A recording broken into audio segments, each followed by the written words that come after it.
Hey guys, what's up? Hope you guys liked the first part of our set review. And we've come out with our part 2 of it. I'm here joined by Josh again, if he wants to say hello. Hey guys, what's up? I'm back. And yeah, we only got halfway through because this is a massive set. Me and Josh were talking about it off camera, but basically it's like a Digimon set is 112 cards. This is like 204, so it's almost like two big sets, two sets put together. So that's why it's probably it's quite uh, a long process, and also we're really breaking down each card. We're going to try to be a bit faster in this video because we've kind of introduced the game a bit more already and stuff. So if you haven't seen it already, please check out part 1, and we're going to start with Ruby because that's where we left off. So the first card we have is Abu. Abu is just a free cost inkable 3/2, and he has 2 law pips on the side. I think it's a decent free cost. I don't really have much else to say about him other than it might be just good to play on curve because he has 2 pips, but that's just how I feel. I don't think there's anything that shifts on him or anything like that, so we'll move on. We'll move on to Aladdin. Aladdin, Heroic Outlaw. This is in my opinion, one of the best cards in the game. It might even be the best card in the game, in my opinion. Simply because, one, it can shift on top of a Aladdin that has ward, so you know that you have a shift target always available pretty much. And shifting 5 is not too expensive. I think that's okay, especially for what the card does. He's a 7 cost, inkable, 5/5 with 2 lore pips on the side. So he has the ability called Daring Plot. During your turn, whenever this character banishes another character in a challenge, you gain 2 lore and your opponent loses 2 lore.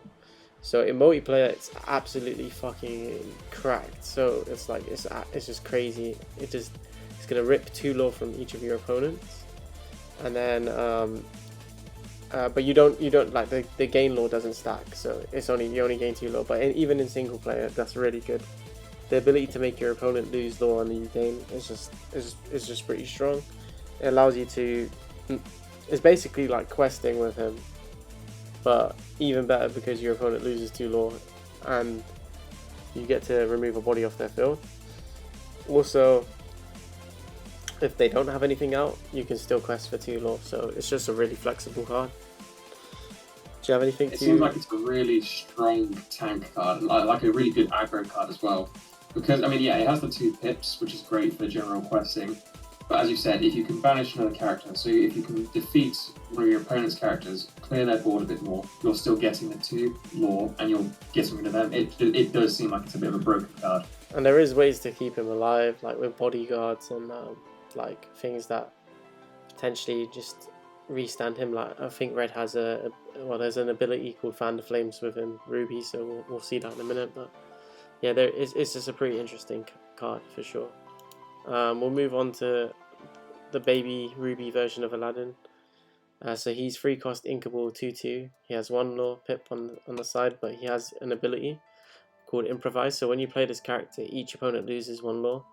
This is really good because it's not only a body; it also helps you slow down your opponent in the lore race. So I think it's really strong. It's also a target that Aladdin can shift on top of.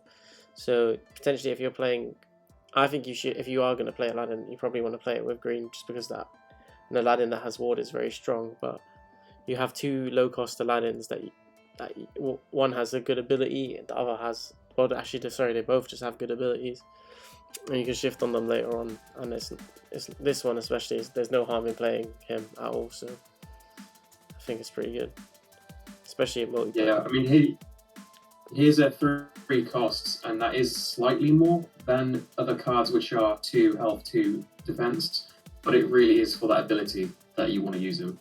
Yeah, it's pretty strong. Move on to Captain. This is more of like a vanilla card. He's 5 cost to play, inkable 6/5, 1 lore pip on the side. He has no effect. It's just kind of like a tanky, good red card, I think, because of the 6 damage. So they already will want to swing into him, but you can also probably take out a few bodies with him. So I mean, that's pretty good. We'll move on to Captain Hook, Ruthless Pirate, 7 cost, not inkable. He's a 5/5 with 2 lore pips on the side. He has Rush, so he can challenge the turn that he comes into play. And he also has an ability called You Coward. While this character is exerted, opposing characters with evasive gain Reckless. If we see a lot of evasive decks come into the meta, this could be pretty good. Again, this has good synergy with green because you like making things swing into green cards is usually pretty bad for your opponent. But other than that, I just think it's okay. I think it's a bit expensive for what it is, to be honest. But if you are building a villain or pirate deck, then this could probably be a decent addition to it. Yeah, I would agree it is a bit on the expensive side. If it was inkable, it would definitely be a lot more of an important card. Then we have Donald Duck, one of my favourite Disney characters because he's angry all the time. He's a 2/3, 2 cost inkable, 1 pip on the side, has no ability. It's a okay 2 cost. It's nothing special, but it is a 2 cost for sure. Does Red not have a? I don't think, maybe Red doesn't have a 1 cost, but we'll have a look later on because I was thinking. Oh no, it does. I can see one there, but yeah, it has a decent amount of 2 costs that are good, so might have good synergy with like a Rockstar Stitch deck. But we'll move into Elsa, Ice Surfer. It's a 4 cost inkable 3/4, 1 lore pip on the side. It has the ability That's No Blizzard. Whenever you play a character named Anna, ready this character can't quest for the rest of the turn. So this has good synergy with a full Frozen deck. There are definitely a lot of Elsas and other Frozen cards in the set, so it's definitely interesting. I don't know if this will be played or not, but it is interesting to say the least. At least it kind of has synergy with that Anna pretty well because the Anna does something if you play Elsa out, and this Elsa does something if you play Anna out. So I just think how much they cost, it might be a bit hard to pull this off consistently. But yeah. Then we have Gaston, another 2 cost in red, so it looks like red has a lot of low to the ground characters. It has it's 2 cost inkable 4/2 on a 2 cost, which is pretty good, but unfortunately it has the ability Reckless, so it's unable to quest, which is not a problem because it doesn't even have lore for you to quest with it, but it is good for taking out your opponent's small bodies early on in the game. Yeah, for a low cost, it really does seem like it's a good aggro card. Any 1 cost with like 1 damage, this is just eating through, and it can eat through most 2 costs as well. So this is more of like I don't really see this surviving on the board more than like 2 turns. This is just literally, this is almost like a 2 cost removal option, like a song or action, you know. You're gonna play him just to swing into something. Even his effect makes you do that. So he's not surviving, but the threat of him being on the board is pretty good. We have Goofy next. Goofy's a 5 cost inkable with evasive. He's 3/4, and he also has 2 lore pips on the side. I have nothing to say about this card except for that it's just a really good card. It is just a really good card. This is exactly what you want. It has a great ability. It does 5 is definitely a decent amount to pay, but it's not incredibly expensive. And it having evasive with 2 lore pips can be really annoying for your opponents if they don't run any way to get rid of Goofy. So you can potentially just keep questing with him and getting to 20 as fast as possible. So yeah, I can see this being a decent amount of red decks. Ruby, sorry. I'll say red and the color and the gem like interchangeable, so if I do say it too much, I'm sorry about that. We have our next card, Li Fu. He's a actually really strong card. Another 2 cost in red, which is inkable. He's a 2/2, but and one little pip on the side, but his main effect is what makes him really good. He has Fan the Flames when you play this character, ready and chosen character, and they can't quest for the rest of the turn. That's just super strong. Also, notice it says ready chosen character, so I think this can get around things. I don't know if I think it might be able to get around Bodyguard potentially, because you can ready your opponent's characters, and also sort of things that you might not want to swing into, but also it can restand your things like Aladdin, so you can keep him out of being targeted by challenges on the turn that he's already done his attack, and it's just a really good play. 2 costs is not a lot to pay to unsuspend something, so it's just really good. We have 9-drop Maleficent Monstrous Dragon. We've known about this legendary card for a long time. This was one of the D23 promos. It's 9 cost to play. It's inkable, which is great for a big cost card. It's 7/5, which is nothing to be taken for granted if you manage to get it out. It has Dragonfire, so when you play this character, you may banish a chosen character. So that can be something on your side of the board.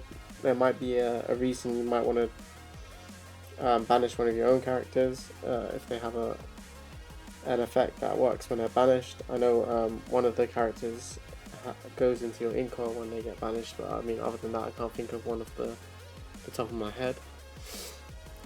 It has 2 low pips on the side, and it's a body and removal for 9 cost.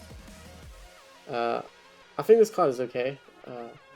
If you can actually get it out, if you can ramp hard enough to where I think like getting to 9. Personally, I don't know about you guys, but I think getting to 9 to have 9 ink to be able to play this is actually quite a feat in itself. So to have this 1 card in hand whilst you're on 9 ink, I think is at the moment where the game is at. I don't know if it's very consistently possible without your opponent winning as well, but potentially you can. I'm not gonna say you can't. It is definitely a really cool card. Anything that's a big body and has removal, I'm a fan of, because it's 2 for 1 special. So yeah, don't hate this card. I can't see it being run in decks now, but maybe in the future where ramp gets a bit stronger, I can see this card being really, really good. Yeah, it's definitely the most expensive card we've seen so far with the 9 cost. Yeah. Also, it being a legendary card, it does question how many, obviously, you're able to pull from packs and boxes. But would you run a full 4, or would you just try to run, say, the 1 or 2 and hopefully get, as you said, I think this is get the 9 in? I think for now this is a 2 of. I don't think it can be a 4 of until ramp becomes a lot stronger in the game. But it is definitely it's one of those cards I feel like we might come back to after a couple of sets and go, wow, like this is actually kind of broken in this deck. And yeah. We'll move on to the next card. We have Maui, Dwayne "The Rock" Johnson himself as a card. He has Rush, he has Reckless. So this is quite similar to the Gaston we just saw. So this isn't a card that you can really use to it's not a card you can really use to quest with or anything. It's pretty much just a card that's going to crash into stuff and take them out, which is not a bad thing. It's quite funny because he's able to be played off just in time, which it also has him on the art of the action. So you could potentially play him out for 3 cost and crash 6 into pretty much anything early on in the game and get rid of it. And 5 health is nothing small either, so he's probably going to be able to tank a few hits.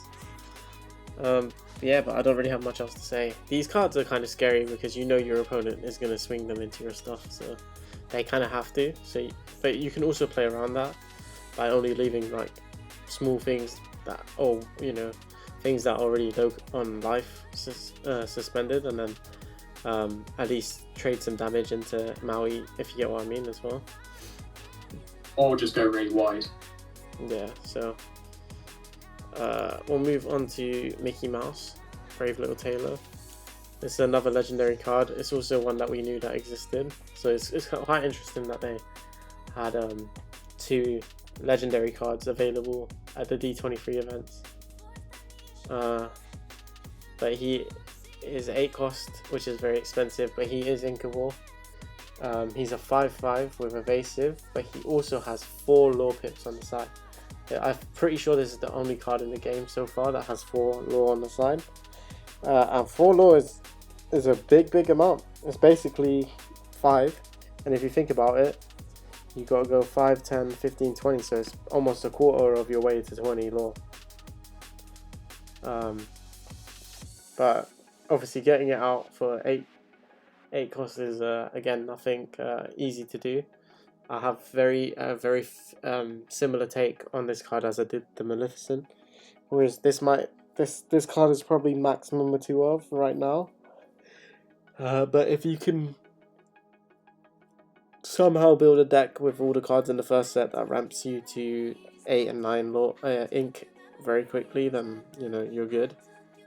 But if you can't, this card, it's not really a brick if you run it, because you can actually put in your inkwell, which is great. But I think this is something we come back to again in 2 or 3 sets and go, wow, this is actually kind of nuts. So it is worth holding on to these. It also does seem like it could be the type of card that, even if it takes you a while to get to 8 ink, if it's quite late on in the game, if you play him out next turn, the game could quite easily be yours purely on the amount of pips it has for questing. Yeah, that's true. We'll move on to Minnie Mouse. So this is the first 1 cost we've seen for Ruby, and it is a 1/3, so it's a bit more on the defensive side. For one drop, it is inkable and it has 1 lore pip on the side. Don't have much else to say. I think Ruby does have a lot of synergy with Rockstar Stitch in the sense of how many low cost stuff it has to play, so that's quite interesting. We have Moana next. This is a different Moana than the one we've seen previously. This one's chosen by the ocean, so she's a 5 cost that's inkable and is 2/6. She also has 2 lore pips on the side, and she has the ability, this is not who you are. When you play this character, you may banish a chosen character named I don't even know how to say that. Teka? I don't know. I'm sorry, I haven't seen Moana. I know I'm a poser, but I'm sorry, guys. But yeah, I don't really. To be honest with you, we'll get to this card, I'm sure, later on in the set review. But unless that card's being run as a 4/0, I don't really see how this card is that great. But again, Moana, it's more Moana stuff, so potentially you could build a Moana deck later on in the sets if they keep giving it support. So I don't know, it might be one to keep an eye on, but I don't really think that's a good ability personally. We'll move on to Milan. Milan is a 5 cost inkable. She is a 4/5 and has the ability Lead by Example. During your turn, whenever this character banishes another character in a challenge, the other characters get +1 lore this turn. So this actually weirdly has good synergy with Aladdin as well. You can potentially banish something with Mulan first, give Aladdin another pip, quest with Aladdin, then fan the flames to re-stand Aladdin, and then take something out and gain another 2 lore, and then make your opponent lose 2. So being able to basically gain 5 lore off of that combo that I've just made up in my head. And I'm sure there's like way more, like gaining 5 lore, making your opponent lose 2, that's like actually really strong if you think about it. But yeah, I think this is a really good card. I think arguably it's a staple in Ruby. So yeah, agreed. We have Peter Pan next. He's a 3 cost, uninkable, but he's a 3/2 and has 1 lore pip on the side. He has the ability Rush. He can challenge other characters when he's playing. I actually, just to quickly say, I actually kind of like. I usually hate Rush. I think Rush is a really stupid ability. because you can't play around it. Summoning sickness I really enjoy in card games because it's something you can play around, and it helps you control your opponent's board a lot better. But the way they're doing Rush in Lorcana isn't too bad because there's already cards we've seen that can deal with that, like Bodyguard and stuff. But also, it's only used to be able to challenge. If Rush was questable, oh my god, it would be so annoying. But because it's not going for the actual win condition of the game, it's just something that can potentially help your opponent clear board. I think it's quite decently balanced. Yeah, I'd agree with that. I think how they have done the rush is probably the right way to do it. It's also, I believe, the lowest cost rush card we've seen so far. I think so. This one, yeah. So this one is definitely one you can play out early, and it could easily help you and gain advantage in the game. Yeah, I mean, you might be able to take out like an Aladdin or something, that they might. Basically, I feel like this card is used to take out targets that people might shift on later. So yeah, it's definitely something to keep an eye out. And definitely when you're playing against a Ruby deck, you don't want to quest stuff too early because they can get swung into. And you don't know, sometimes you don't really know if your opponent's playing Ruby cards until they put one down, unfortunately. So they could be just putting down, one cost blue or amber cards, and then suddenly you get swung into by this Peter Pan out of nowhere, so it can have an effect on the game later on. Pongo we have next. He has evasive, 4-drop with 2 free and 2 low pips on the side, and he is inkable. So I actually think this card is really good. It's actually just really good. It's not doing a crazy amount of damage, it doesn't have a crazy amount of health, but it has evasive, so that more than makes up for that. It's not that expensive to play, and it has 2 low pips on the side, so that's just doing everything you want it to, really. Yeah, a good card for the deck, definitely. It's living, and it's going to quest and get a lot of lore pretty quickly. And next we have Rapunzel, 6 cost, uninkable. She has the ability Tangle. We'll go over that in a sec, but she's a 5/4 with 2 lore pips on the side. So Tangle, when you play this character, each opponent loses 1 lore. This is quite similar to the Aladdin. I think it's just basically the same ability. Again, it says each opponent loses 1 lore, so in multiplayer this card is pretty good, but 6 cost is quite expensive. Her stat line isn't the greatest, it's okay. But also her not being inkable makes her a bit tricky to play in your deck, so I don't know if this card will see play, potentially, but I think there are definitely better Ruby cards to play and better cards from other colours, so I don't know if this would actually make the deck or not, personally. Then we have Scar, Fiery Usurper. This card is a 4 cost, it's inkable, and it's a 5/3 with 1 low pip on the side. This is going to sound weird. I think this card's decent. I actually really think, even though it's a vanilla, 4 cost is not that expensive, and having 5 damage is really big. Like, this is not a big commitment to put on the board to potentially just swing into one of your opponent's earlier important characters, if you get what I mean. So I think this card's alright, and it makes your opponent definitely think about what they're going to quest with that turn. Yeah, as you said, it's quite a low play cost for quite high damage. Yeah. And also, just on this specific card, the character design is actually really nice. We'll move on to our next card, which is another Scar. So this is an 8 cost Scar that is not inkable. He is a 6/6 with 1 lore pip on the side. He has the ability Rousing Speech. When you play this character, ready your characters with 3 cost or less. They can't quest for the rest of the turn. So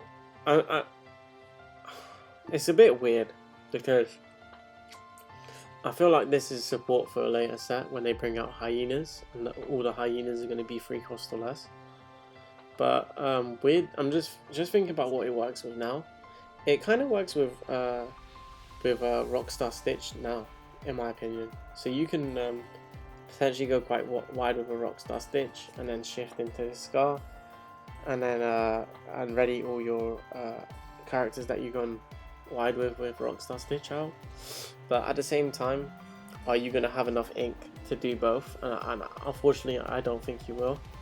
So unless, again, there's more mana ramp in the future, I mean, well, I say mana ramp, but ink ramp in the future, I just don't really see this card seeing play just yet, but potentially it could be something for future decks to look at. So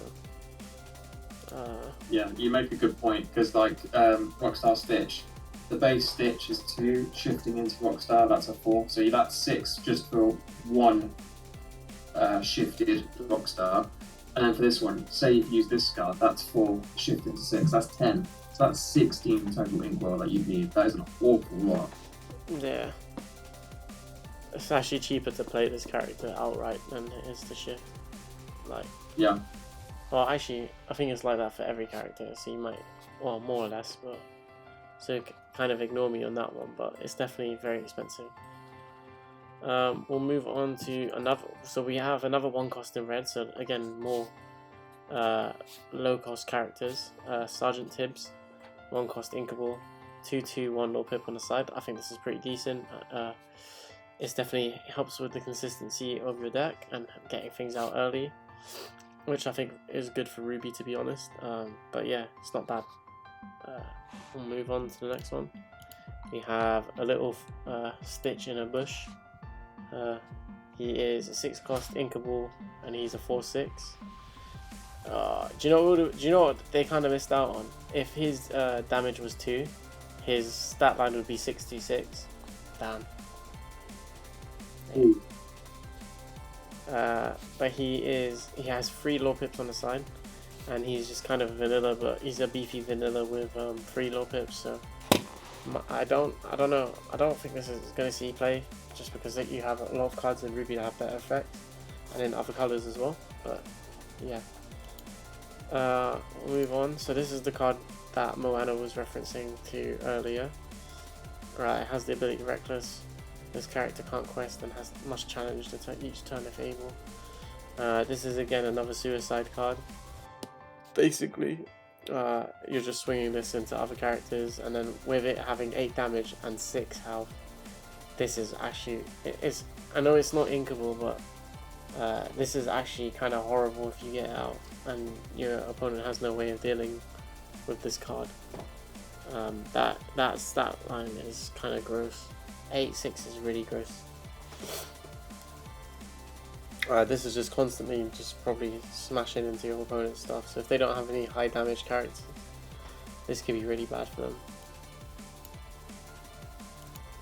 It would take an awful lot to get rid of it otherwise. Yeah, I mean, to be fair, it is quite weak to remove. Obviously, you can just get removed, but other than that, it's just that is pretty strong. We have Tigger next. He's really cute. He's a 6 cost inkable, 4/4 with 2 low pips on the side, and he also has evasive. I think this one's a bit more on the expensive end of what we've seen from evasive cards, but it doesn't mean that he's not good. Potentially, you might want to run an evasive deck, so it's definitely a good candidate for it. And also, who doesn't like Tigger? Next, we have our actions for Ruby. So we have Be Prepared. A character with 7 or more can sing the song for free, and it banishes all characters. So it won't just destroy your opponent's characters, it will also destroy your board if you had anything on board. But that is absolutely crazy.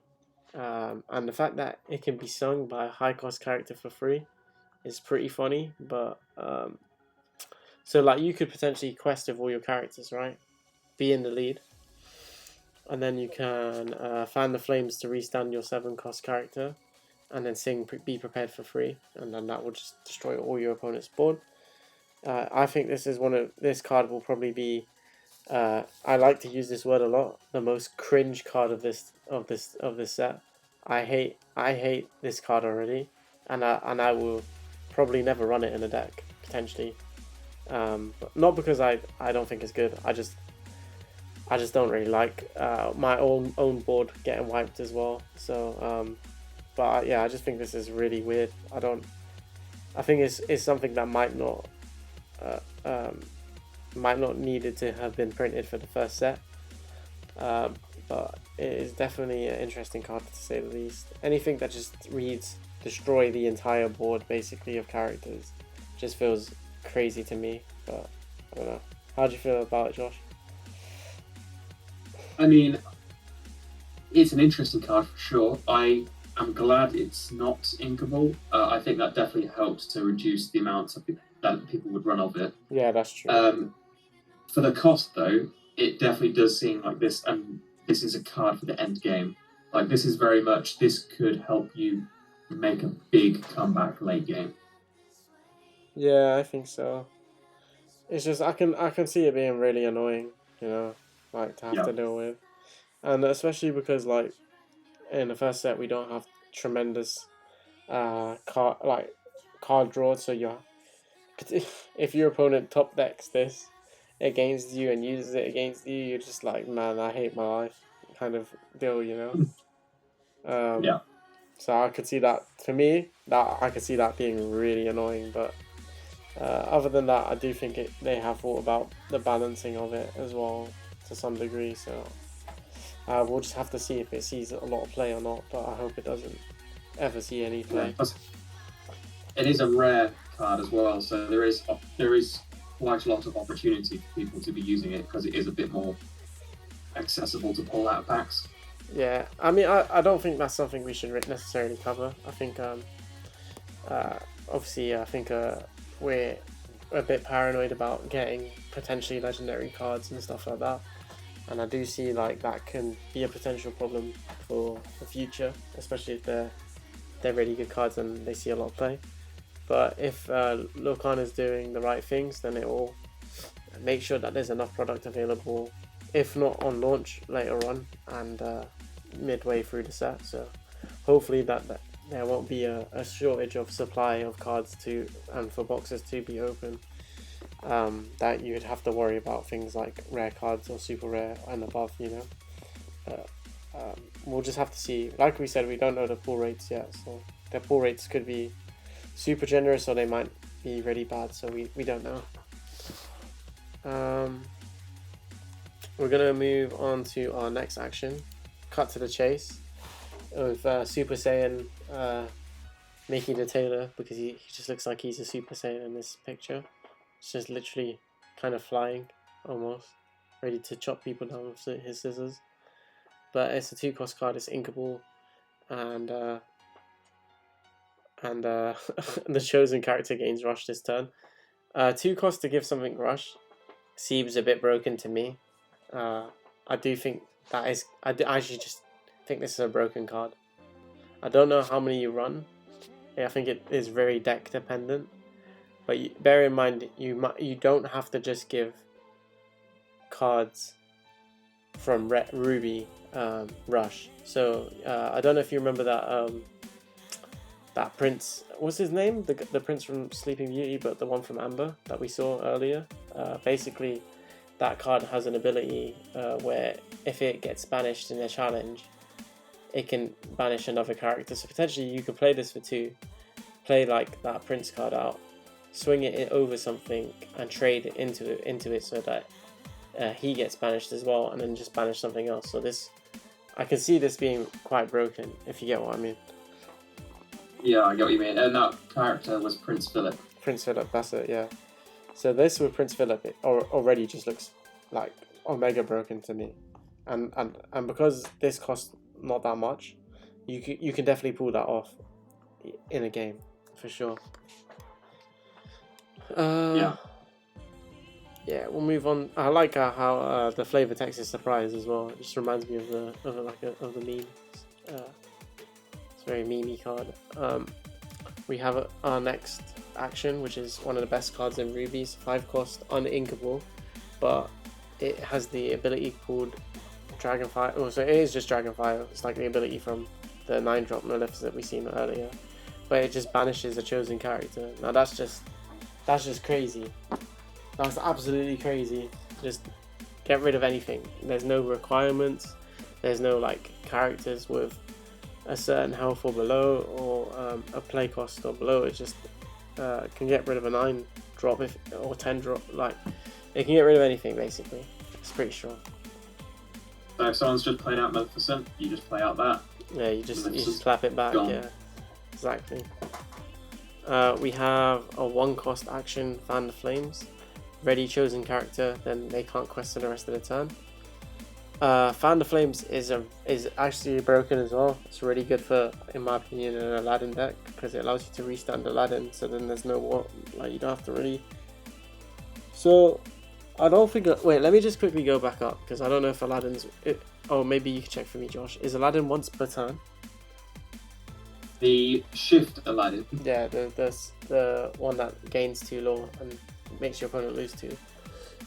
Okay, so the effect Daring Exploits during your turn, whenever this character banishes another character in a challenge, you gain 2 law and each opponent loses 2 law. Yeah. So I'm guessing from that text it's not once per turn. Yeah. So this with Aladdin is low-key kind of nuts. It's just gonna pop off like crazy. It's really, really good. Yeah. We have. I think Fan the Flames might actually be a 4 of, potentially, but I would agree.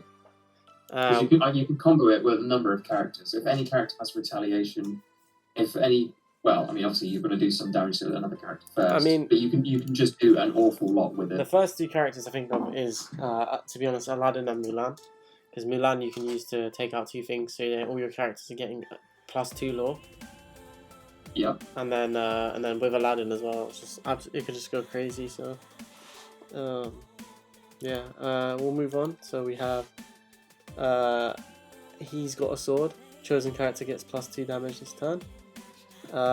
It's okay. I don't know. I don't think Red needs it though. To be honest, because everything in Ruby is quite strong. I don't really think you need this card. So.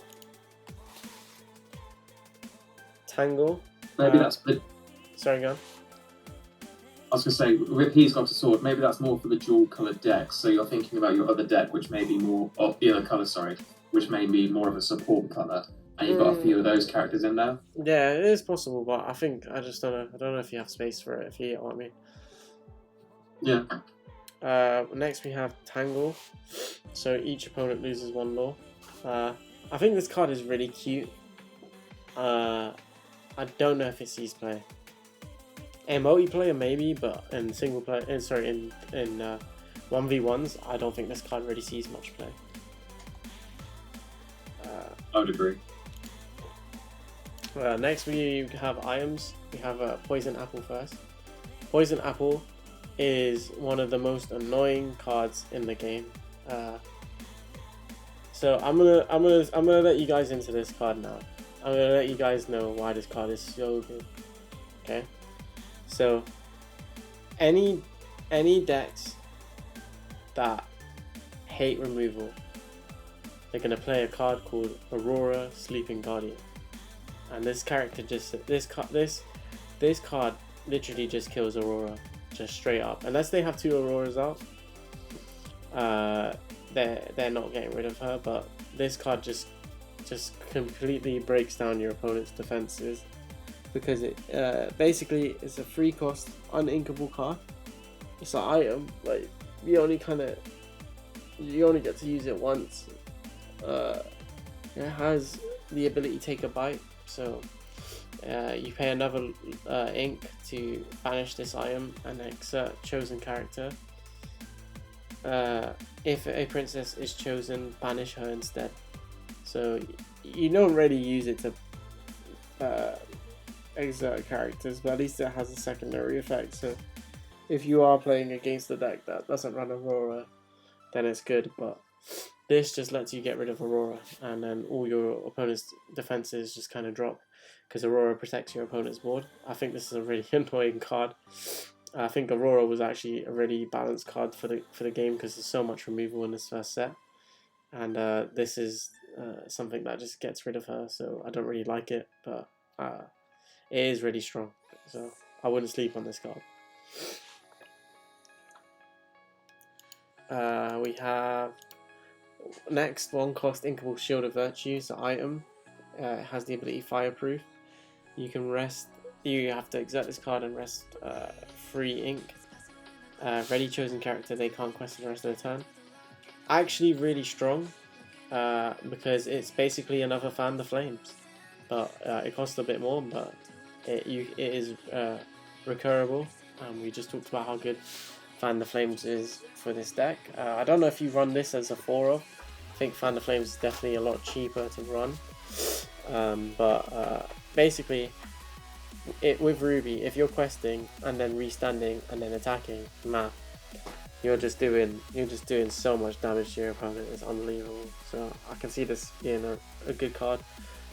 With Fan the Flames, I think you run Fan the Flames as a 4-of. Maybe you run 1 or 2 of these extra. Probably 2 of these extra. Next we have a 4-cost item that's not inkable. It has the effect Final Enchantment. Banish this item. Banish chosen villain character. If you're playing, if any villain decks become quite popular, any cards that have villain in their type become very prevalent in the meta, this card I can see potentially seeing a lot of play later on. But yeah, it's not bad, not bad at all. That concludes Ruby, so we're ready to move on to Sapphire. Are you ready, Josh? I'm ready. Cool. First card we have is Ariel. She is a 4-cost, not inkable. She's a 3/3 with 1 null pip. She has the ability, look at this stuff. Whenever you play an item, you may ready this character. I don't think her effect is that great, and I don't think her stat line is that great, so I don't think I would run this card. But yeah, it exists. I don't know what else to say about that. Yeah, the effect though, it says obviously when you play an item you may ready this character, but it doesn't say anything about them not being able to quest again. That's true. Whereas other cards have said that specifically, but this one is missing it. That is true. That is true. So so yeah, I can see that now. So potentially you just play a lot of items, right? And you just keep, low cost items. And you just keep questing Ariel over and over and over again. Yeah. But she only has 1 null pip, so I don't know how. Unless you're doing it about 2 to 3 times, which I don't really see happening with this, because your hand size gets quite low quite quickly. I don't know how viable this Ariel is, but that is actually a very good point. Next we have Aurora. She's a 4-cost inkable, is a 2/5, so that's quite a big bit of a tanky 4-cost. She has the ability Disarming Beauty. When you play this character, chosen character gets -2 this turn.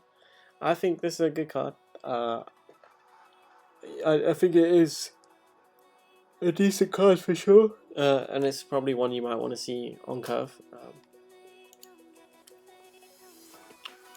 We have Aurora Dreaming Guardian.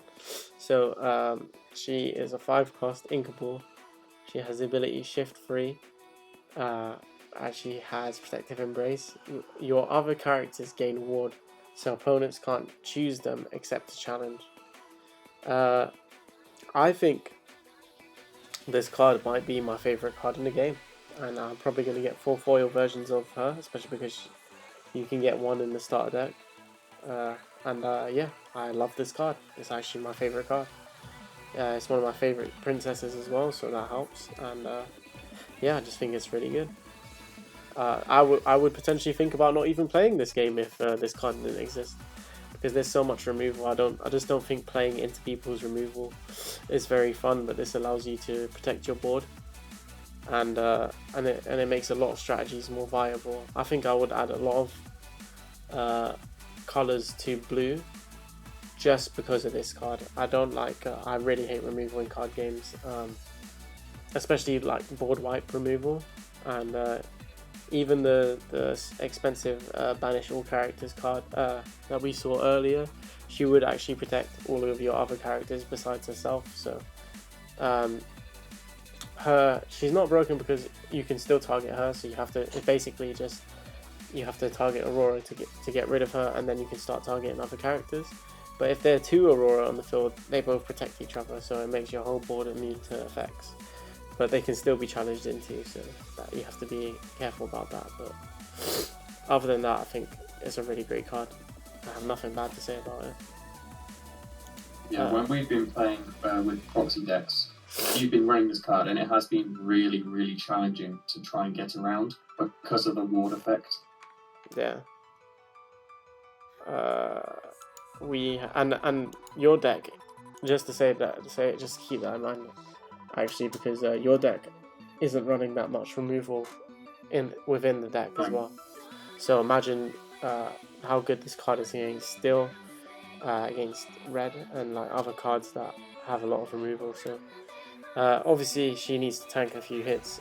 Potentially still can fire the cannons, and then there's another card in still that would actually be able to, if you play both of them in the same turn, it'd be able to get rid of Aurora. But still, it's nothing kind of one taps it. That's cheap, if you get what I mean. Like Let It Go, and you'd have to play either Let It Go or Dragonfire. So, and those would pretty much take up one of your opponent's turns at least.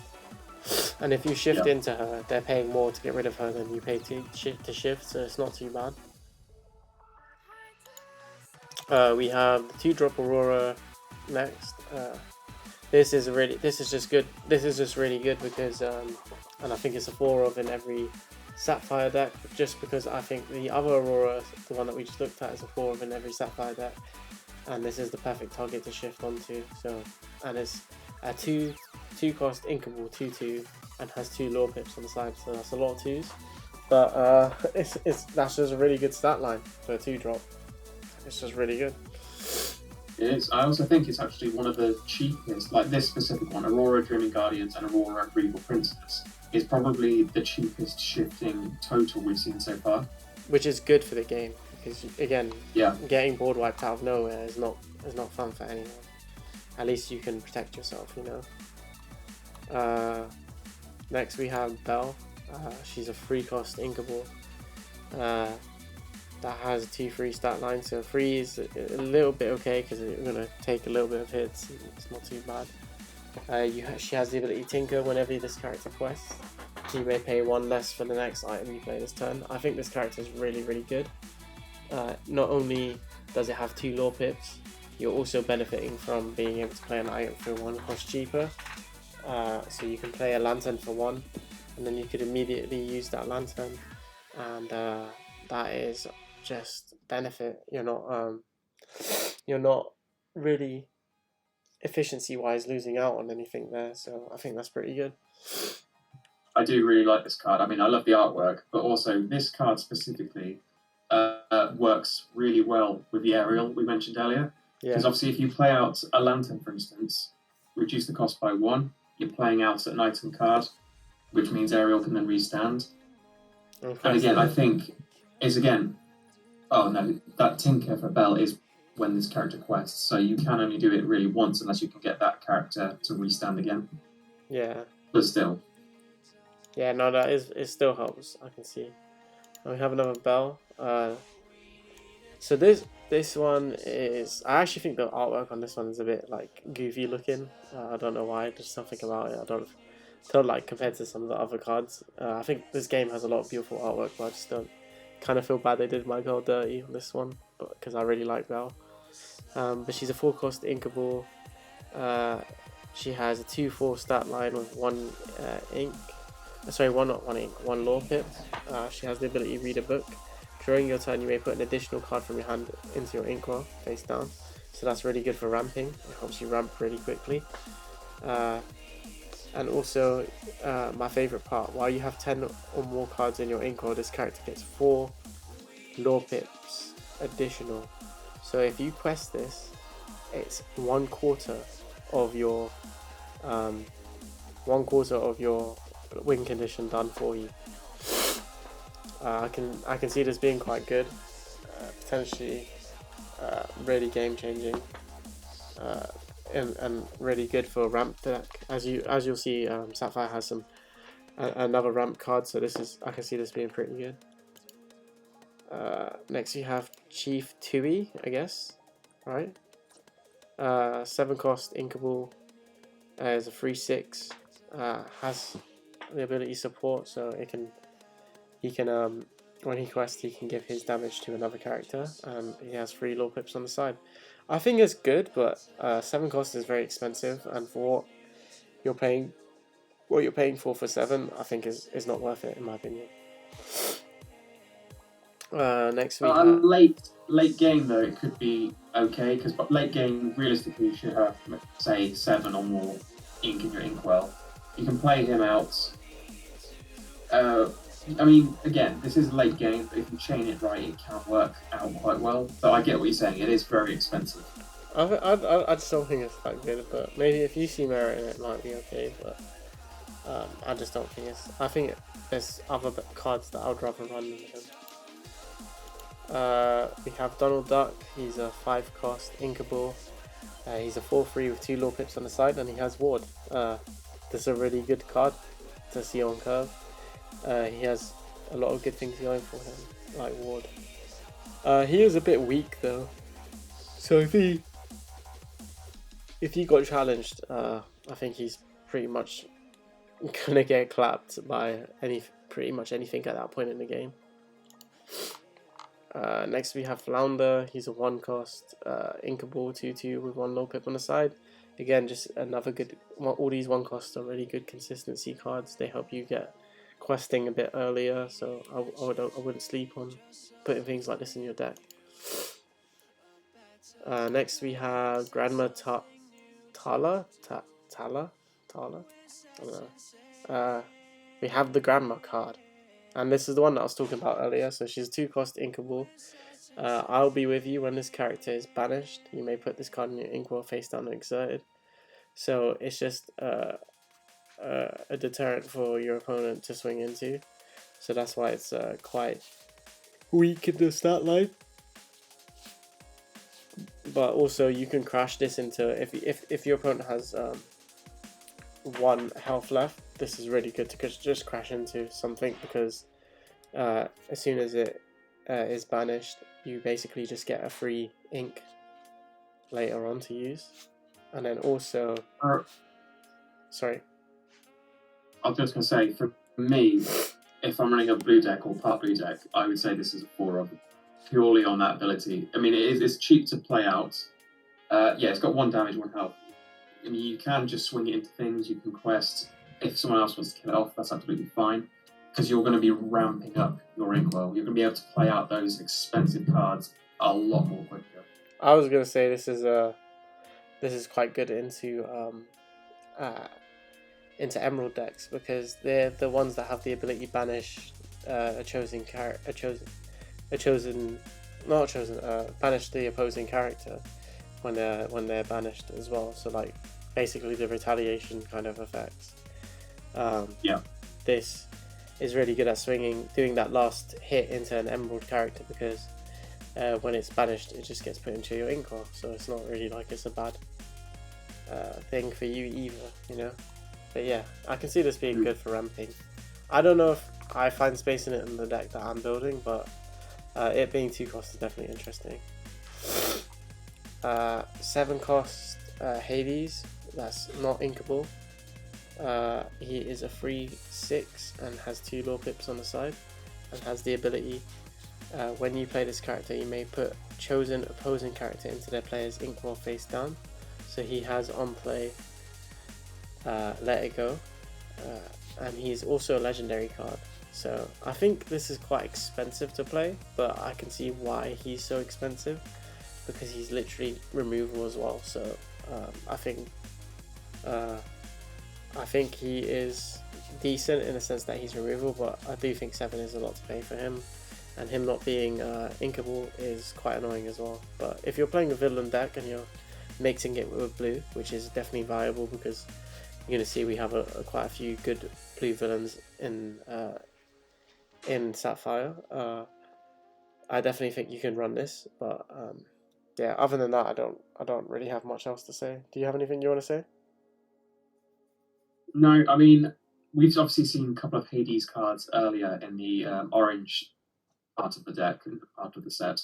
For me, this is better than the shift version, but I still think the base version of Hades we saw earlier in the previous video, which is the 4 cost, and which can resurrect a card from your banished zone. Well, it doesn't resurrect It's it, it still just adds it to hand, but... Well, yeah, but if you've obviously got the Inkwell there, you can play out immediately afterwards. Yeah. I think that one so far is still the best Hades we've seen. Yeah, I think this one's okay. I think it's not bad. We'll move on. We have Jasmine. She's a 3-cost inkable, 3/3, 2 low pip on the side. It's not a bad one to see on curve. It doesn't have any other effects, but if you have space for it, sure. But again, I think there might be other cards to run that have more effects. So I'm not sure about this one. Next we have another Jasmine. This one's a 5-cost inkable, and she has the ability shift 3, so you can shift this onto the other Jasmine we just saw. She has the ability Caretaker. When you play this character and whenever she quests, you may remove 2 damage from each of your characters. That's pretty strong. That's actually really strong. Yeah, just whenever this character quests, remove 2 damage. I don't have nothing else to say. Otherwise, that's pretty good. That's a really good recovery card. Next we have 4-cost Inkable Maleficent. That's a 3/4, 2 low pip on the side. Again, just like a decent one of these 4 costs that we've seen that are okay to see on curve. I think if you see it a bit later, it's still not that bad, but 4 can tank a decent amount of damage onto itself, and also the 2 low pip on the side are pretty good for getting to the win condition as fast as possible. Again, we have a kind of similar Maleficent next, which is a 5-cost inkable 3/6. This one has significantly more health, but it also has 3 low pips on the side. Again, in combination with the Hades card, if you're trying to build a villain deck. As you can see, we've just seen 2 decent Maleficents. If you have 2 of these on board and you quest both, that's a 1/4 away to your win condition, so I mean that's pretty good. Maurice, we have next, 6-cost inkable, world famous inventor. Give it a try whenever this character quests. You pay 2 less for the next item you play this turn, and it works whenever you play an item you may draw a card. Again, this is really strong with potentially that area that we saw earlier, but I think that an item unlimited, let's just call it unlimited questing item deck. I don't know if we have enough cards in this set to be able to really pull it off consistently, but it is definitely an interesting strategy. He also is 2/7 and 2 low pips on the side, so he's a bit of a tankier character. He can definitely soak up a few hits. Next we have Merlin. He's 4-cost inkable. He's a 3/4 that has support, so putting 3 damage onto something else is pretty good. He has 1 low pip on the side. I think this card is like kind of okay. I'd like to see a bit more pips on the side for something like this, just because just to give it more of an incentive to quest, but other than that, I think it's just okay. Next we have the Mickey Mouse 3-cost detective card. This card is actually so good. I've seen Josh play this card in his deck at the moment, and it's really good for helping ramp your deck quicker. So this, in combination with the bell that we saw earlier and just in time, allows blue Sapphire to be able to ramp the quickest, I think, out of all the colors. So it's quite interesting. Yeah, it's definitely a really good card. I mean, it's not inkable, but it's not the end of the world. Because of its ability, it is definitely a card you want to run. It's not inkable, but you can bet that it's going to get you an ink. Either one way or the other, it's going to get you an ink, so it's fine. Then we have Mufasa. He's a 6-cost inkable 4/6 with 3 low pips on the side. I think he's okay. If you see him on curve, like these are cards like if you see on curve, they're okay to play out, but I just don't really like cards that just aren't doing too many things. And since we can mix cards from the first set. I don't know if this is like something you would rather run than, for example, if you're mixing Sapphire with like another color. This could easily just be a card that has an effect in another color. For example, Aladdin, which has a kind of similar play cost and stat line, but does something else. Do you know what I mean? So I don't know if you run the race on this. We have another 2-drop. We have a 2-drop Inkable. We have the trainer from Hercules. I love the Hercules movie. I think it's pretty good. I really like the songs from that animated film. He also has support. I don't like that he has. I mean, to be honest, 2 cost 3 damage support is actually not that bad. It's not a bad card. Honestly, it's not a bad card. It can help you potentially get over a few things early on in the game, and it's 2 costs, so it's workable for like a Rockstar Stitch deck. Yeah, because of its support ability specifically, giving 3 damage to another character, that is quite a lot. It is, but you know, it's only going to be for 1 turn that he quests. Like, there's no reason not to swing into this, you know, because it's just gonna. I mean, I guess it's gonna do 3 damage back into something else, so it might be okay. Yeah, actually. So it might deter lower characters from attacking into it. Yeah. Unless it's like a character they want to get rid of, but yeah, I think it's a good card. Next we have Robin Hood. Robin Hood has the ability. It's a 6 cost Inkable. That is a 4/4. We've seen this card before. It's kind of the first card for the D23 cards that let us know that this game had multiplayer because of the ability Freed the Poor. Whenever you play this character, if an opponent has more cards in their hand than you, draw a card, and it was that wording, an opponent, that let us know the game was going to be multiplayer straight away. Also has the ability Good Shot. During your turn, this character gains evasive, so it gives Sapphire the ability to deal with evasive characters. Although I do think this card isn't doing much for being a 6 cost to play, personally. But I do like the artwork, and I would agree with you.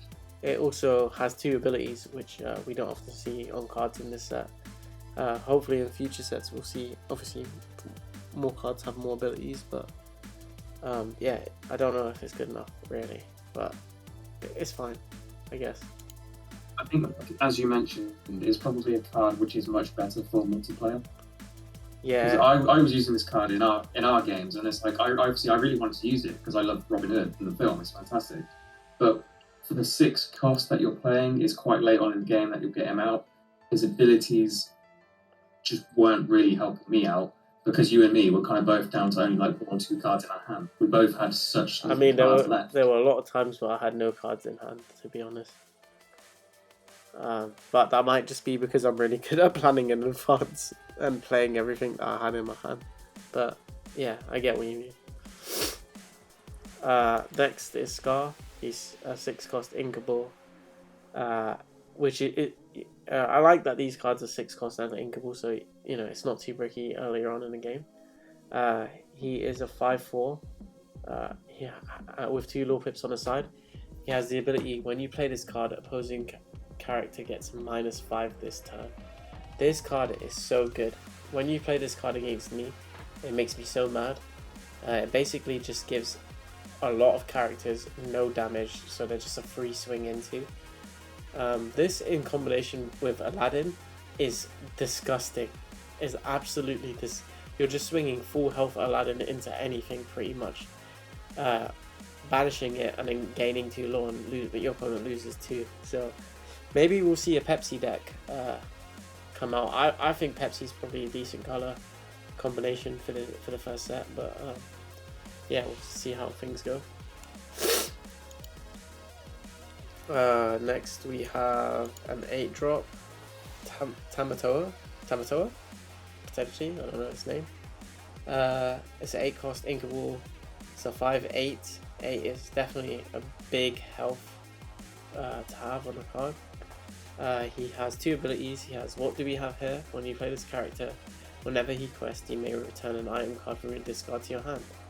And then he also has the ability Glam. This character gets +1 lore for each items you have in play. So if you're gonna build a item quest, unlimited quest aerial deck with this character, aerial, and potentially a lot of the ramp cards that we've seen Sapphire have, you might be able to get them out, and it might be really bad for your opponent potentially. So I can see this being okay, to be honest, in that type of deck. I do. Yeah, I get what you're saying. I do like the card, and I do like the abilities there. I think it adds a bit of flavour to the deck. I don't know if I would play it if I wasn't playing that aerial deck in particular, though. If you get what I mean. Yeah, I think she's essential for this type of thing. Next we have the Sea King. He is a 7-cost inkable. He's a 5/9, so 9 is, I think 9 is actually the most health we've seen on a card so far. You're right. And he has 2 lore pips on the side. He is a tank. That's all I'm gonna say. He's a tank. He's a tanky boy. Weak to removal, but if you have Aurora out, I guess he'll be protected, so it's not bad. We have a 1-cost inkable card called Develop Your Brain. Look at the top 2 cards of your deck. Put 1 card in your hand and the other at the bottom of your deck. I don't think this card's bad.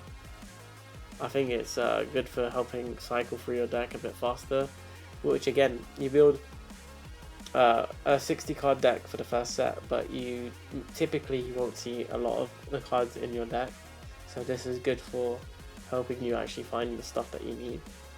And it's inkable, so it's not really a bricky card to run. If anything, this is actually an Omega consistency card to add. You can play it turn 1. You can also put it down as ink, and it's just a kind of mini search, so it's not bad. It's literally a training boost. So yeah. Move on. If it's not Baroque, return that item card from your discard to your hand. Again, a really good card for if you're going to build an item aerial unlimited lore. I'm sure there's more to that deck, but I just think unlimited lore sounds pretty funny. So this can potentially let you add an item back to your hand. You can play it again and suspend aerial to quest another time. So it's probably pretty good for that deck. It's not inkable, but besides that, I don't think there's much wrong with it. I think it's a good card. I would personally prefer if it was either inkable at 3 or was not inkable at 2. I think if it was not inkable at the 2 cost, I would definitely be running more of them. I don't even know if I would run this card at all, to be honest. I don't have any space to put this card in my deck, but yeah, I don't know. I'm not sure about that one. I think it's really, I think this is kind of one of those cards that you're only going to put in if you're going to play an item style deck, but that's just my opinion. We're going to move on to the next card. We have the 5-cost Let It Go. This is the best card in terms of removal in the entire game. It's so good. It's 5 costs, so it's not too expensive to play. It's inkable, so it's consistent to run as a 4 of, in my opinion, in every Sapphire deck. Characters with 5 cost or more can sing this song for free. You have a lot of good 5 cost or more in Sapphire, and that's just Sapphire. So you also are able, which I feel like not a lot of people are talking about, play around effects that have effects that activate when cards are banished, because you're not banishing a card with this effect, you're just putting it into someone's inkwell. So if, for example, I don't think there is any cards like this, but I'm just saying, for example, if a character is banished, so by any means banish a chosen opponent, a chosen character, you'd be able to play around it by using Let It Go. So I think it is a really, really strong card, and I think it's a mandatory, it's probably a staple 4 of in every Sapphire deck.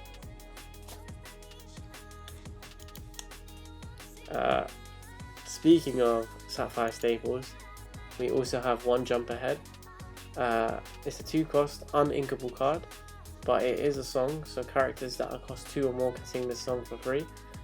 It lets you put the top card of your deck into your inkwell face down and exerted.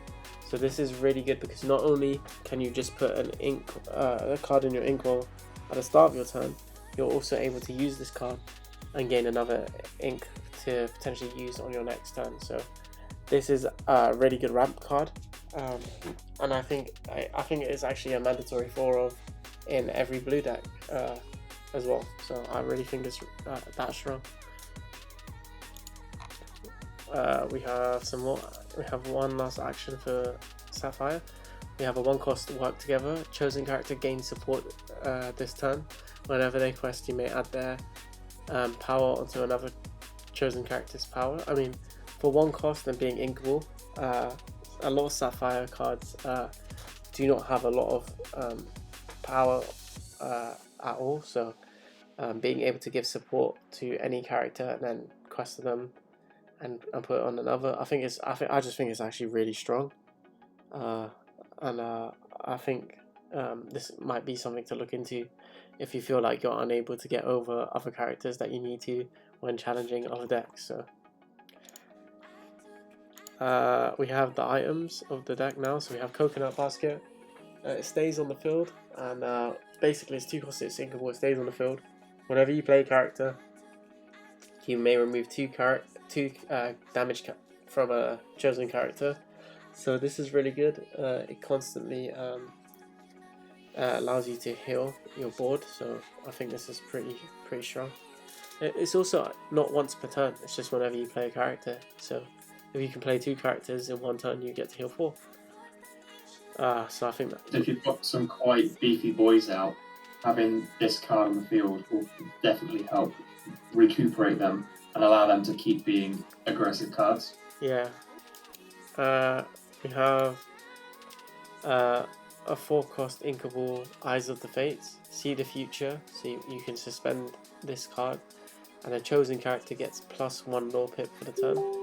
I don't think this card is bad, but for how much it costs to play, it costs 4 to play it, and I just think that's a bit more on the expensive side of things. I'm not sure if I would personally run it in my deck, just because of how much it costs. I just feel like by the time you get out, it's kind of not relevant, but I'm not sure if you get what I mean on that one, Josh, but I just think it's not good enough realistically. No, I get what you're saying. I mean, because you have to be, for it to be really effective, you have to have a few of them in play. Yeah, I mean it is an item, so if you can use it with Maurice and stuff to play it for Kiva, I mean I guess it's okay. But again, I feel like at that point in the game, your opponent also has a lot of ink in their inkwell and a lot of board development and progress. So I don't know if it really helps you that late into the game, if you get what I mean. Yeah, no, I fully get you. I agree. Fishbone Quill is an item. You can suspend it and put any card from your hand into your inkwell face down, and it's a 3-cost that's inkable. I think this is a really good item card for guess what deck? The item deck, because a lot of items in other colors and a lot of good items tend not to be inkable, so you can get away with running more cards that are not inkable, and for example, 1 jump ahead and then put it into your inkwell. So I do think you can. This allows you to be a lot more greedier with your deck choices, and it's not that expensive to play.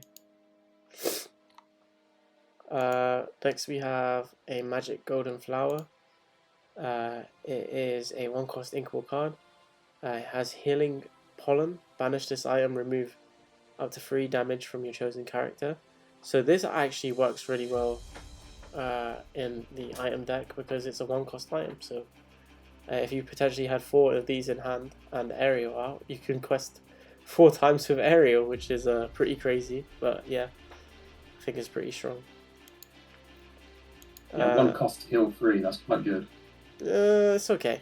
I think I mean we saw it earlier, but like things like if I'm going to compare it to Rapunzel, Rapunzel is like I think it's only yeah, I don't know if you can have a look for me, but the yellow Rapunzel that's legendary. I believe it's like 4 costs to play or 6 potentially, but it can heal up to 3, and then it also lets you draw 3 cards, and that's on a body as well. So you're not only just healing, you're also playing something out and drawing. So I think compared to that, if you get So I think the Rapunzel, I think you were talking about, gifted with the effect Gleam and Glow. When you play this character, remove up to 3 damage from one of your characters. Draw a card for each 1 damage removed this way. how much does it cost to play? It is a 4 cost. It has 2 pips, 1 health, 5 damage. So, I mean, obviously, you're paying a lot more to play it out, but the effect on the Rapunzel card is a lot better. Yeah, I mean, early on, I would rather play that card because that's a body. It's not just that. It's a 2-lore pip body, and it's drawing you cards, which is like anything that lets you draw cards in this game is so good. Then we have. But with Magic Golden Flower, for instance, you could play it out turn 1 and save it for any point later on. Yeah, I guess so, but I mean, I don't know. I think there's a lot more things I'd rather play on turn 1 potentially, or a lot more things I'd like to do later on in the game. But it's not a bad turn 1 card. You're not wrong, especially if you're playing against Steel, so you can keep this card on the field, and because if you play the character, it could potentially get Fire the Cannon straight away. So yeah, I guess so. We have a Scepter of Arnendelle. So 1 cost, inkable, and command. Chosen character gains support. So it's another card that lets Sapphire gain support, which is good, because Sapphire tends to have lower power stuff, so it's not bad. So that's all of Sapphire done, so we are moving into our last colour now, which is Steel. First we have Aladdin, so we have another Aladdin, which is quite interesting. Essentially you can play that red Aladdin with Steel as well. He's a 2 cost, he's inkable, he's a 2/1 with 2 lore pips on the side. I think this is pretty decent, especially because of the shift mechanic on the other one that you could potentially bring out later, so it's not bad. We have Beast, he's a 5 cost inkable, he's a 4/4 with 2 lore pips on the side. He has Break. When you play this character you may banish a chosen item, so not only is he a body with 2 lore pips, he also has an ability to get rid of one of your character's items, one of your opponent's items. So I think he is really strong. He also can banish potentially your own items, so if you have item recursion you can take it back and then potentially use an item effect again, so like you can use it to kind of restand area again potentially. We have Captain Hook, that's 4 cost, that's not inkable. He's a 3/4 and he has the ability double the powder. When you play this character you may return 1 action card named Fire the Cannons from your discard to your hand. I think this card and Fire the Cannons is probably a mandatory 4 in most Steel decks. You'll see why when you see Fire the Cannons, but Fire the Cannons is actually such a good early game card, and I think this card is balanced in the sense that it's not inkable, so Steel decks have to be a bit more conservative with how they spend their, because you should only run a certain amount of cards that aren't inkable in your deck, so it has to be careful with what else it plays. We have Captain Hook, Forceful Duelist. We've seen this card come out when the D23 reveals were done, but he's a 1/2. He has 1 lore pip on the side. He has Challenger +2. While challenging, this character gains +2 damage. So he has the ability to basically clear almost anything played in the early game. So I think he's pretty good, and he's inkable as well, so I think this is a really good consistency card. I really like the artwork of this card as well. I think it's pretty cool. We have another Captain Hook. This one is a 5 cost, it's not inkable. Has the ability to shift free, so you can shift on top of the other Captain Hook that we just saw, so the 1 cost one. He has Challenger +3, so he can become 5 on while he's challenging your opponent's cards, and he has Stolen Dust. Characters with 3 cost or less can't challenge this character. If you are able to get onto the 1 cost one early and on curve with this Captain Hook, it can be quite annoying because your opponent has to be really careful what they play out, and if they have a strategy that is a bit more low to the ground, still loves decks that do that because it can bully them quite badly, and this is an example here. So I think it's not bad, but it not being inkable in combination with some of the other Captain Hook stuff and Fiber Cannon stuff like that, I'm not sure how much space you're going to have for running things that aren't inkable in your deck, so you have to think about that too. We have Cerberus, 3-headed dog. It's a 5/6, it's a 1 low pip and 5 cost to play and inkable. I think it's okay.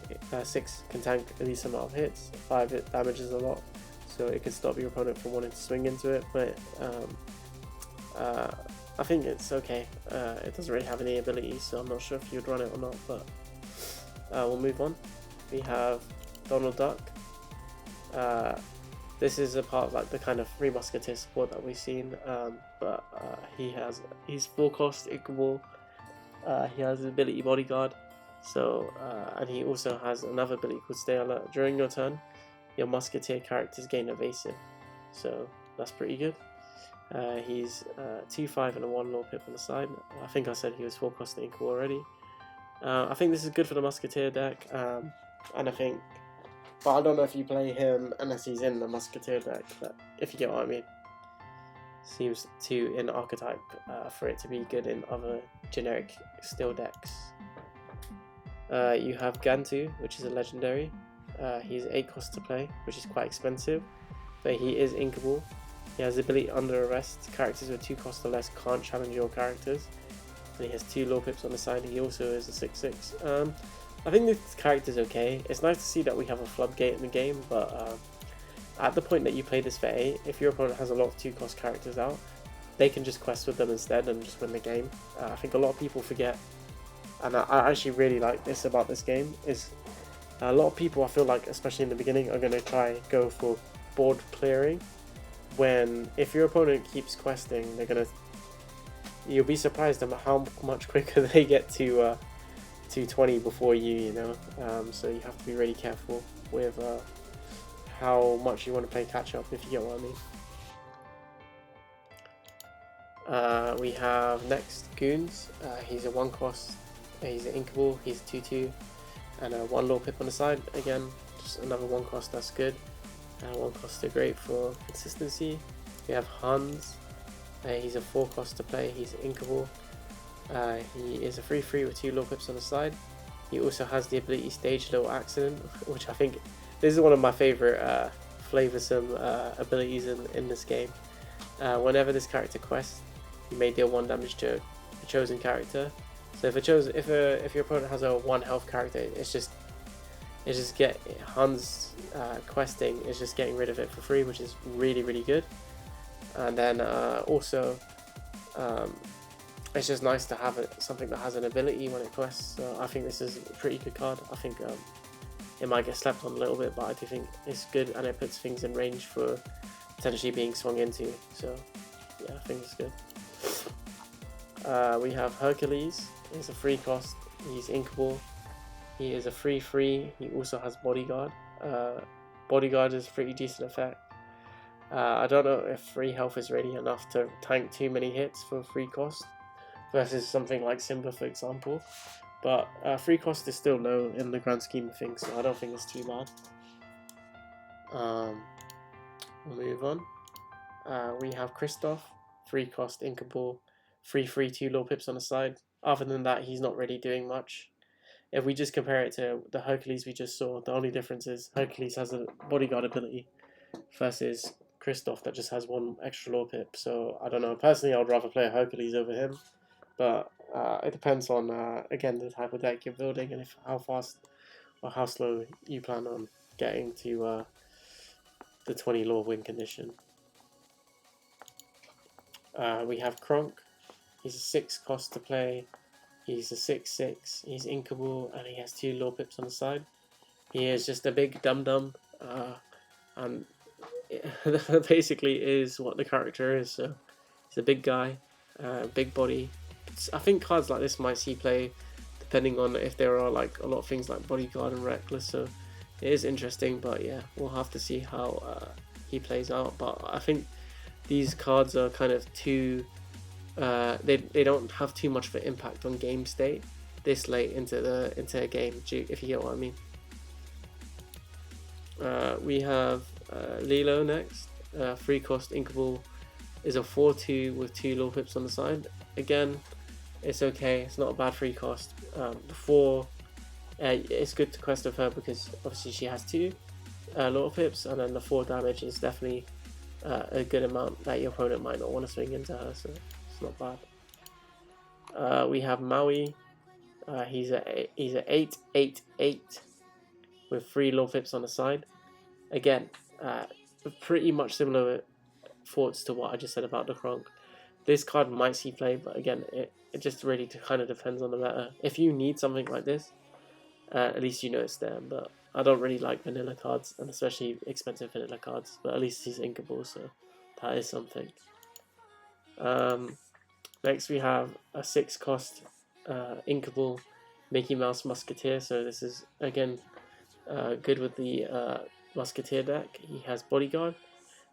This character, yeah, well, he also has all for 1, so all your other Musketeer characters get +1 lore. Oh, sorry, +1 damage. My bad, not lore. But that's not bad at all. I think it's a good addition to the Musketeer deck. Again, I don't know how much, if there is enough support realistically for Musketeer deck to be consistent enough to be run in the first set, but perhaps a Musketeer engine mixed with something else could be quite powerful. But yeah, I don't think it's bad at all, as long as you run the other Musketeer cards. For a bodyguard, he has got quite a lot of health. That is true. He is a tanky bodyguard for sure.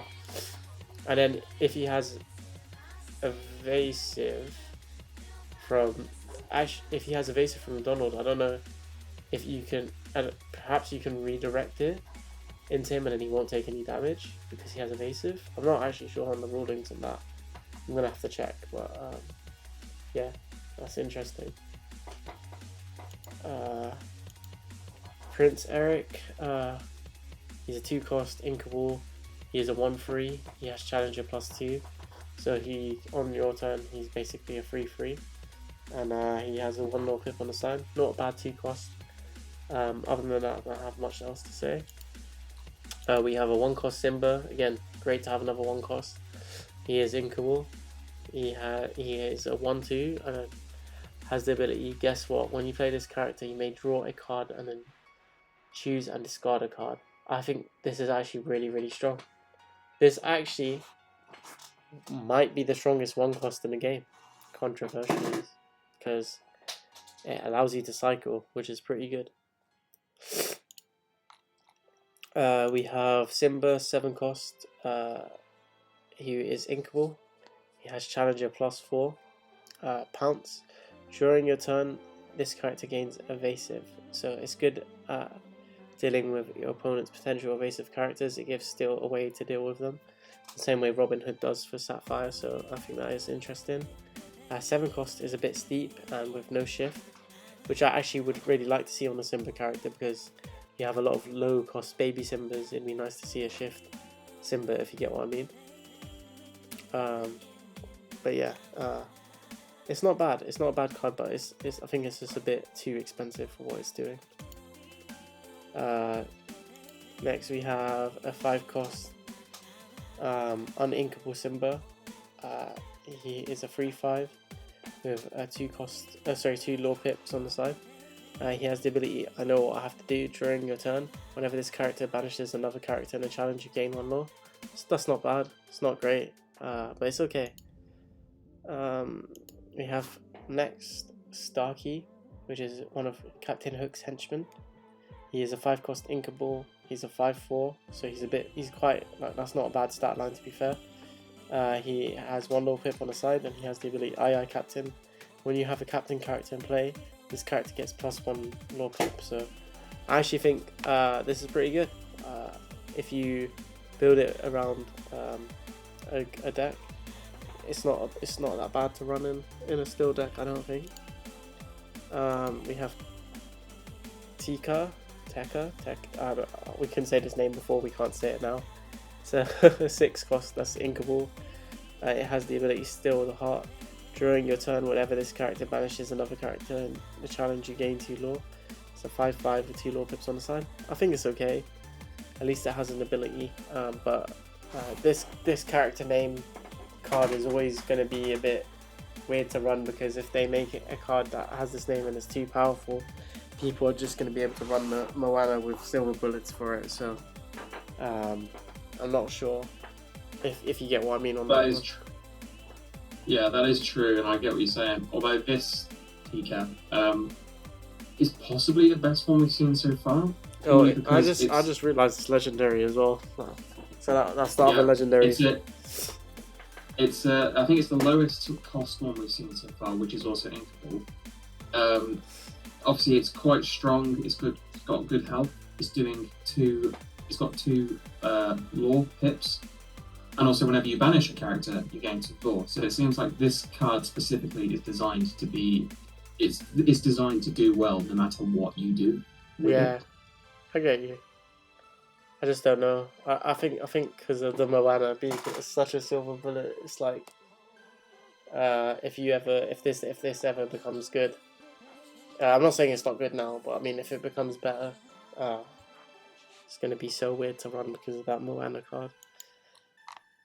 Next we have Tinkerbell, 6 cost inkable. Is a 4/5 with 2 lore pips on the side. She can shift 4 on top of another Tinkerbell, which is great. Really, really good. We love shift. It has the ability to rock the boat. When you play this character, deal 1 to each opposing character. Very strong effect. Very good effect. It has another ability, Puny Pirate. During your turn, whenever this character banishes another character in a challenge, you may deal 2 damage to a chosen opposing character. This is actually a really, really strong steel card, and I just think it's really good. It has 2 lore pips on the side as well, and I can see this making a lot of people upset. I think it is pretty good. Also, I really like the art for it, to be honest, as well. Next we have a smaller Tinkerbell. She's a 3 cost to play, inkable, 2/4 stat line, and 1 lore pip on the side. She has the ability battle plans, draw a card, then discard a card, so you can exert her to do that. It's pretty good because if you can keep Tinkerbell on the field, it's constantly drawing you a card and trashing one, so you're able to cycle to something that's probably a bit more usable for the turn, and I don't think that's too bad. I would like if it just drew a card and you didn't have to discard your other card, but we can't have everything. But yeah, I do think it's really, really strong. I think potentially this Tinkerbell and the one that we just saw that's shiftable might be a mandatory 4 of in each steel deck. So next we have Professor's Research. A Whole New World. It's a 5 cost uninkable. Characters with 5 cost or more can sing the song for free. It's basically Professor's Research from Pokemon, except both players do it instead of just one. And to be honest, I know this is going to sound weird. Unless you know your deck is better than your opponent's, this card is kind of like bad, because you're giving your opponent a whole new hand as well, in my opinion. It is quite a double-edged sword. Yeah. I think this card is really good if you have the ability to clear your opponent's board this turn, potentially, and you have a character that can sing it for free. So you sing it for free, have all of your lore available, and just board wipe your opponent, and then win the game on the next turn, for example. So other than that, if you use this card on curve or early game, I can see it being like really, really bad for you as well. But at least we have hand disruption in this game, which a lot of games do not have. So it's good for being able to play around your opponent. And then me and Josh discussed also potentially we'll do it again in Emerald, and this card maybe one day you'll be able to mill your opponent out, but that'll be something to discuss when we actually have the cards and we actually get to build decks and play a bit more. Next we have a 2-cost. So now we're on to so we have a 2-cost action that's inkable, and it just banishes an item, so either yours or your opponent's. It's okay. I don't think any items are that crazy yet that you have to get rid of one, if you get what I mean. But at least it's there. So this allows for more. This actually allows for stronger items to be made in the future, and at least you have a way of dealing with that item. So it's not too bad. Next we have Fire the Cannons, which is not an inkable card. It's a 1-cost to play, and it deals 2 damage to a chosen character. This is one thing you have to look out for when you play against Still, because if you play, like, for example, Stitch or any 1-cost character, they're just gonna get hit by this and they're just gonna die. So you'll be pretty sad about it. I think the only way to sort of play around it is if you do something else on turn 1. Turn 2, if you potentially play out 2 1-cost characters, then they can only target 1, for example. But this card is a bit crazy. It's also recurable off of that Captain Hook we saw earlier, but at least they kind of balanced it a little bit by making them not inkable, so Still might have a hard time ramping compared to other decks, but that can also get fixed by mixing other colours with it. So I suppose it's not the be-all end-all of your deck building combinations, but I think this is a mandatory 4-of in every Still deck. We also have another really good potential removal option action. It's a 5-cost, uninkable again, but called Grab Your Sword. This one's a song, so you can sing it for free with a 5-cost on 1 character, and it deals 2 damage to each opposing character. So if you're playing against the Rockstar Stitch deck and they go crazy wide, you can just play this and just basically destroy everything they've just played out. This is also why I like cards like Aurora, so you can protect your stuff as well. So you're not just susceptible to getting board wiped out of nowhere. But you definitely have to look out for this card. It's really strong. I don't know how many copies I would play, but I definitely would run this in my Still deck. But again, it's uninkable, so they are thinking about balancing stronger cards with, for example, not being inked. So it makes other decks, it makes your deck less consistent if you kind of go greedy with removal, if you get what I mean. Next we have Ransack. Draw 2 cards, then trash 2 cards. It's a 2-cost action that's inkable. I actually think this is really, really good. I might even say this might be a 4-of. Because it lets you cycle through your deck quicker and see the cards you need to see. And again, like I said, Lorcana doesn't have a lot of draw power. 2 cost is not particularly expensive to do this, so I don't think it's a bad card at all.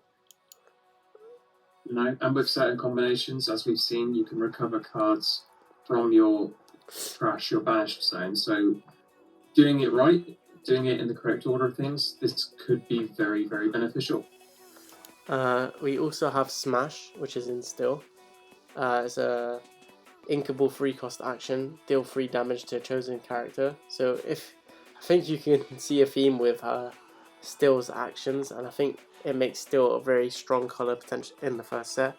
It makes it still a colour that I think a lot of people are going to start to hate when they play against it, because nobody likes to see the things they've just played get removed instantly. But this is a really good card. I think potentially maybe a 4-of as well, but I think you can balance that with how often. You have to really think about the removal you're going to run in the deck, because you don't want to just run all removal as well and then lose the game because they've outlawed you, if you get what I mean. Like, I think a lot of people might get carried away with this and forget that it's actually called Lorcana and it's about getting to 20 lore as fast as possible, and you can't play out a lot of characters and play a lot of removal at the same time. But this isn't that expensive to play. You can also potentially crash a character into something, reduce it to put it in range for this to be used as well. It is usable with fire the cannons too, so you can potentially banish something that's a 5 health for the price of 4, which is not bad.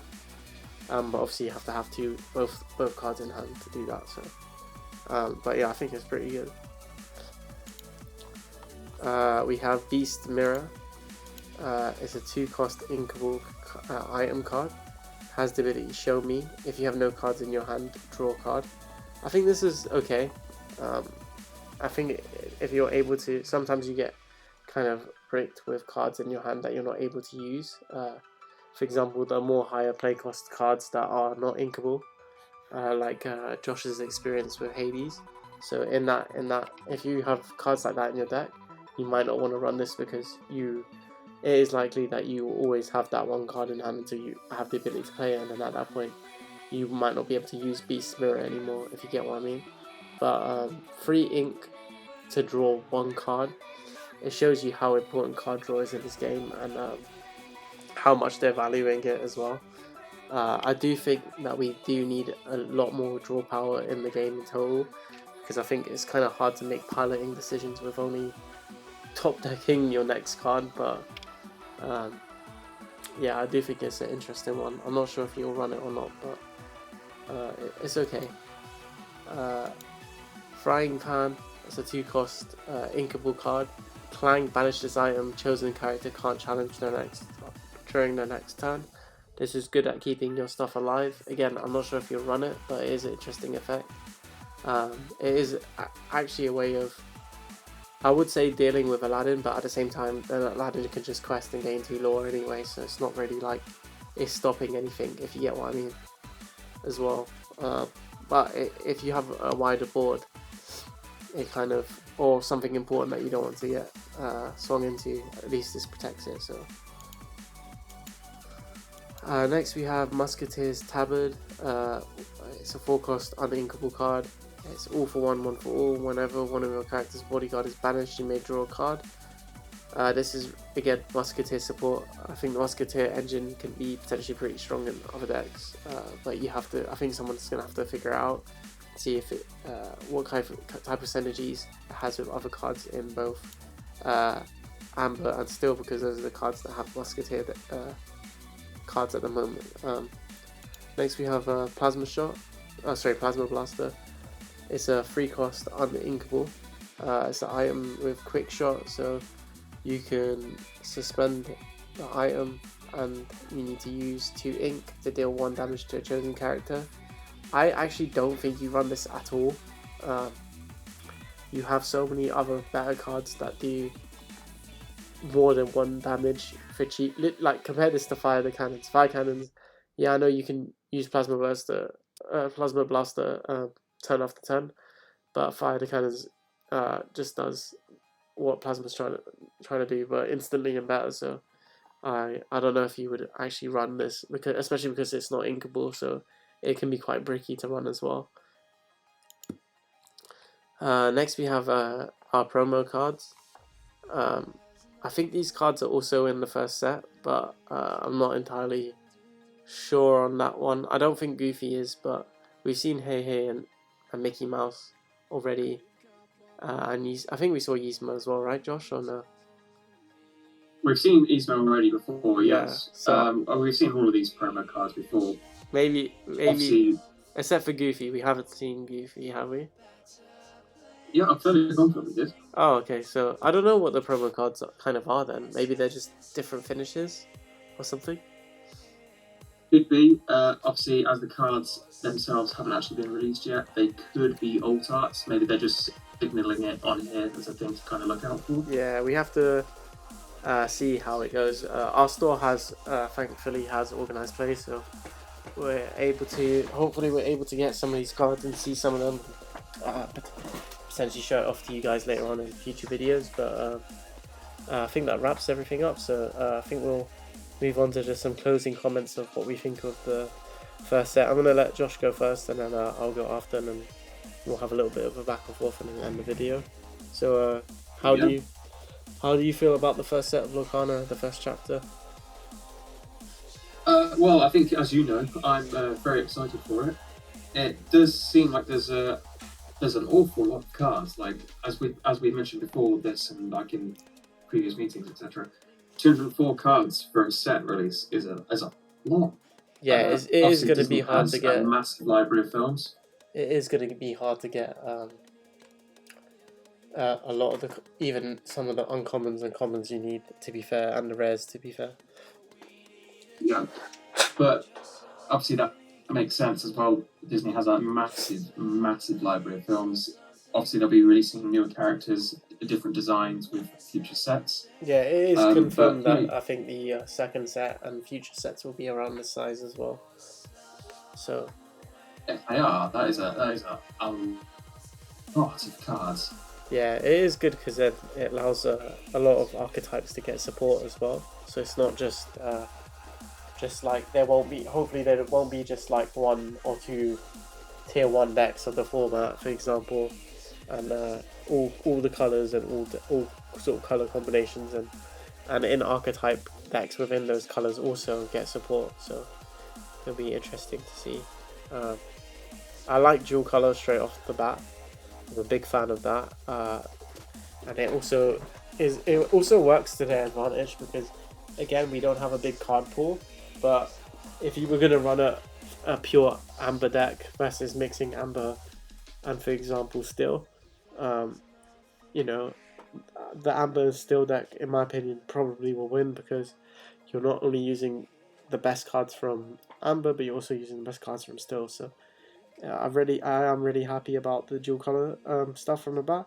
I'm happy that we can't run more than 2 as well because it simplifies deck building. Also, uh, kind of in a weird way stops the game from being like broken as well, like people breaking the game.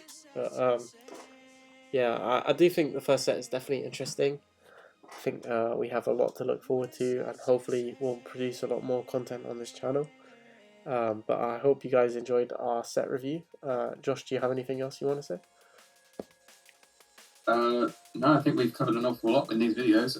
Just thank you everyone for your time, and yeah, I hope everyone enjoys this game, and it lives up to everyone's expectations. Yeah, we're gonna see the pull rates from Gen Cons because in Gen Con they're selling booster boxes, so we'll see the pull rates of boxes soon, and then maybe me and you can have a little discussion about that, and as well as some other things. But also the actual card game's coming out soon, so you can expect unboxing videos too, and maybe some deck profiles. But obviously, let us experiment and see what's good, and yeah. But I hope you enjoy, and look forward to the next video. Thank you for watching, and bye.